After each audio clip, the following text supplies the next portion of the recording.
Well, welcome again folks to another Whitebeard's Kitchen episode. So what we're going to do today, it's a curry. It's a chicken Kolhapuri curry. So let's get cooking.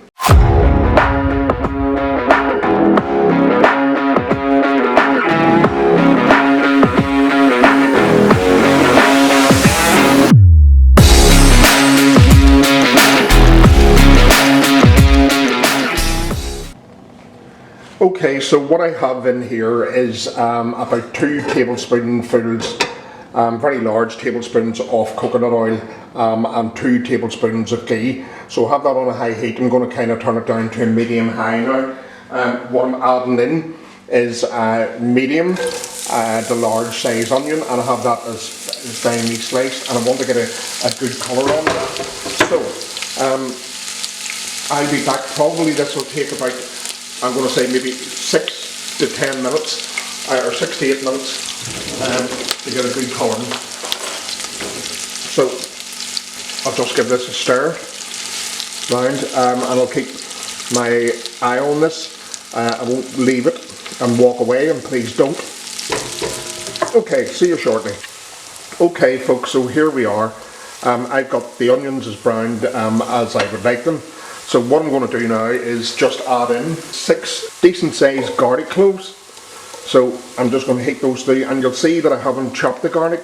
And to be honest, you don't need, all you need to do is give them a bit of a bash. You don't need to take the skins off, because this will all go into a blender, and like any vegetable or any type thing, most of the flavour is in the skin, believe it or not. So I'm just going to saute this on like a medium to low heat, just for probably about 2 to 3 minutes, and then I'll remove this and put this into a bowl.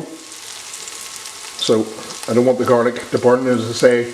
You could chop it if you like, but I mean absolutely no point. I mean just really what you want to do at this stage is slightly get the fragrance from it. Okay, so I'm going to turn the heat off and now just remove these into a bowl. This is kind of the start of getting it into, and I haven't got a slotted spoon. I have a metal one, but I'm not putting it on this non-stick super duper rock pot, as I call it. Okay, so anyway, I'll put the rest of that in and I'll be back in a few seconds. Okay, so I just have a tiny taste of oil. It's just another pan. So what I'm going to put in is half a cup of coriander seeds, and I kind of just want to kind of toast those a little bit. That will take a few minutes. I'll just keep an eye on this, have this kind of at a moderate heat. I don't want them obviously to burn, so I'll give these, keep kind of moving them about a bit, and I'll be back. I'll be back. Okay, so I've just been giving these, stirring these round, the coriander seeds, just for probably I'm going to say about 2 minutes or so.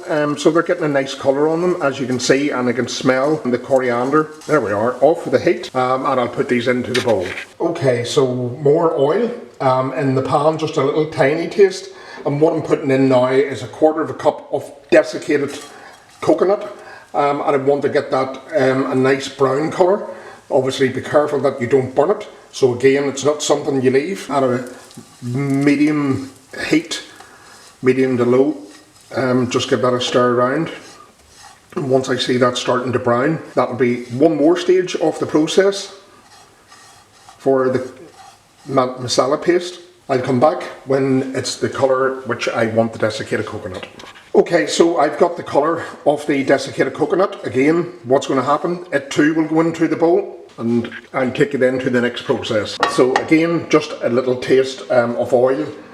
What I'm adding in here is roughly about 1.5 inches, which are broken up of cassia bark or cinnamon stick, and also about 1 inch piece of mace. So that's going in, and also 18 dried red chilies. Now there's a particular chili that's used for this recipe, and it's authentic. The name has escaped me. Unfortunately, they're not a type of chili that I would get automatically even in my local Indian food store, which is about 30 miles from me.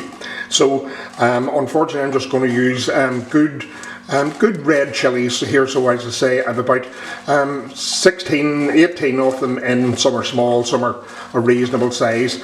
So I just want to toast those off again on a low to medium flame. And once I have that done, then again, this will also go into the bowl that I have been putting all the other ingredients into. Okay, so that's a nice colour that I have on the chilies, and I can smell the cinnamon, the aroma from the chilies and the mace. So again, that's going to go into the bowl. Again, just the slightest taste of oil into this pan. So what I'm putting in this bowl is half a tablespoon of cumin seed. I have a quarter teaspoon of fenugreek seeds, and I have half a tablespoon of fennel seed in here, as well as 10 black peppercorns, which you probably won't see in this pot. So once again, a medium to low heat, and I just want to toast the cumin and fenugreek seeds, etc. just ever so slightly, just there's a bit of a fragrance of them. This definitely won't take long, simply because the pan itself is pretty warm now at this stage. So you can see obviously the colour, and I can smell this already, the aroma from the different spices that are here, and the waft is absolutely wonderful. So that is literally just, I'm going to say here, probably about a minute of even this, and I don't want this to burn, so just get it nicely toasted. And that's now also going to go into that bowl. Now what's going in just with this little mix is 1 tablespoon of sesame seed, a teaspoon poppy seed. Now my poppy seed, believe it or not, is blue. So it's not, you should get white. This will take literally a few seconds just to colour. Generally do use white, but it's not going to change anything. It's not going to make the flavour any different to normal white poppy seeds. So just want to get obviously a bit of colouring on the sesame seed and the poppy seeds. Well, they will cook in seconds as well. So just get a bit of colour on that. As I say, keep stirring this round. I don't want anything to burn. And again, it's on low to medium heat. And you'll see now the poppy seeds just turning a nice colour also. I don't want to overdo this. So there we are, that's that finished. That too can go into the bowl. Here we are, all those ingredients you can see now in the bowl. I'm just letting this cool down. So let it cool down probably for about 10 minutes. I'll just mix it through to bring it on its way of cooling down. All the spices are now put into the blender, so I'm going to make a paste with this. So I'm just going to add in some water. If I need to add more, I will do. I kind of wanted a reasonably thick paste, but not overly coarse, not fine either, just a nice consistency. I'll show you what I mean. So we'll stick this into the blender. Right, so that is the spice blend. This is about kind of the consistency that I wanted. I probably added in near enough, you've seen those 2 glasses of water, so add in what you feel like to this, but you will probably need roughly about the size of that. I don't know the mils, I'm not going to give you that. I will let you sort that out, but that's kind of the consistency that you want that. Something that I forgot to add when I was actually blitzing the paste. So what I need is 1 teaspoon of turmeric powder, so I'm going to put that in. So what I'm going to do while I'm going to cook the masala very shortly now, the Kolhapuri masala, is I'm going to add in 3/4 of a teaspoon of turmeric, and this is roughly about 650 grams of chicken thigh that I have here. I'm just going to season it with some salt and let that sit while I'm cooking off the paste. So in goes the salt. Okay, so I'm going to say roughly a teaspoon of salt, and it's like anything, if you want to add more, you can do that towards the end of the cooking or during the process. So I'm just going to give this a rough mix round, make sure that the chicken is coated. There we are. So I'm going to move on now to the next step, obviously cooking the masala off. So what I have in here is 2 tablespoons of coconut oil, just heating. Use any oil. My card, again, had cut out because it was full, so I don't know whether you noticed when I was showing you the paste.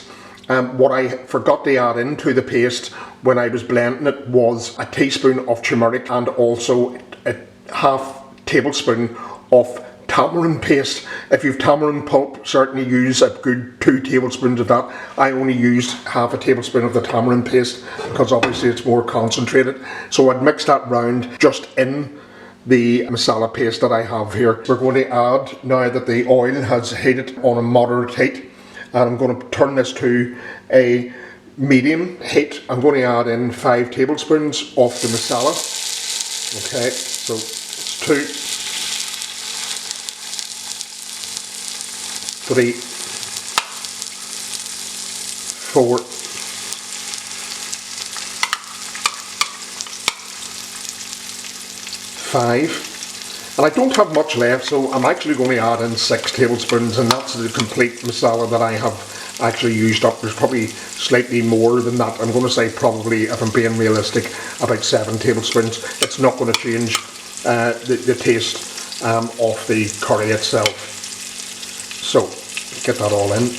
You'll note, I just want to say this, do check the description of this because I may have missed something when I was explaining this to you. So now turning this to a low to medium, more on a tendency to lower, and I'm going to let this masala cook out. I'll give it a stir from time to time. Do check, because there's so many ingredients in this, do check the description when you view the video. What you will notice in this particular curry, there is no ginger, only the garlic that you seen me add that was blended with all the spices. So that's going to cook away.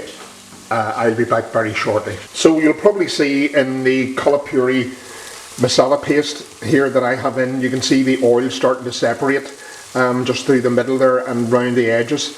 So what I'm going to do now is add in, you could put in 2 reasonably large tomatoes diced. I don't have large tomatoes, so I'm using cherry tomatoes, so which would be the equivalent of 2 large tomatoes that I'm putting in. So I'll give those a slight, again, a bit of a stir. I'll turn this to a medium heat now, and what I'll do to help break the tomatoes down a bit, if you remember from the blender, what I did have was some paste that I couldn't get out, so I will add the water in from it. I give it a good shake, as I say. Waste not, want not, that's my motto. So there we are.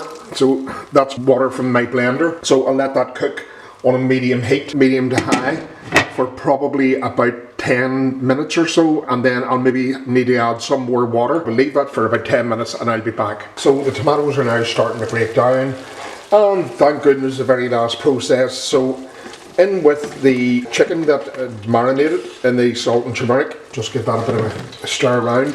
Make sure chicken's coated in the masala.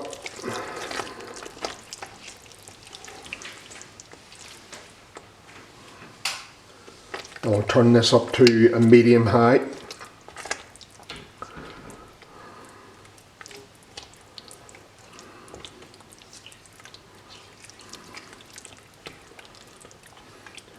And it is quite a thick paste, as you've seen. So what I'll do is I will add some hot water. So I'm going to say probably about 200 mils hot water, and I'll let that cook on a medium high. Of course, it's like anything, I always come back to stir it from time to time. The absolutely wonderful aroma of this, I will taste it when the chicken is cooked and let you know what I think. And then I'll do my normal taste test at the end. I've just tasted it and I definitely need more salt. So I'm going to add in, I'm just going to eyeball this. It's rock salt I'm putting in. So I'm going to say a teaspoon and a half, just because there is quite a lot of liquid. And I'll give that just a tiny bit of a mix. As you can see, it's on a medium high. It's boiling away there nicely. Some of the tomatoes have broken down fine. I've added, by the way, when I was off camera, I've added a few more, just because I can have some bit of colour going through. This, as you can see, it's a very different colour to most curries that you will probably see in your Indian restaurant. So back on with the lid, I let that cook away for another 10 minutes or so. Okay, so this is the curry, it's ready. I can see kind of the oil coming a wee bit of oil coming to the top. I would suggest, and I'm going to be honest with you, I added in like a teaspoon and a quarter, I'm going to say, of salt. I'd probably 3/4 of a teaspoon. That time that I added in the salt would have been enough, but hasn't taken away really that much of a taste. But just a tip, you know, we all make mistakes being a home cook, but I can tell you now, I have tasted this, it's absolutely really a curry that you need to try. Well, here we are. This is it out on the plate. So what I'm going to do now, I'm going to taste it and tell you what it's like. Here we are. I'm not going to try the rice with it. Rice is rice, yep. So here it goes. Bit of chicken, some of the sauce, and hey presto.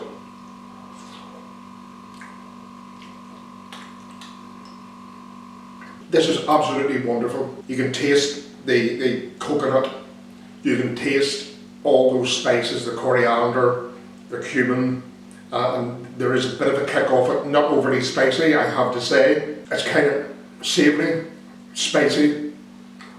Apologies, I did say I added in too much salt, so go to 3/4 teaspoon at the end, but it hasn't had a big effect, thank goodness. From Whitebeard's Kitchen, I really am hungry. Take care of your family, friends, and look after yourself as well. Rock on. See you soon. Bye for now.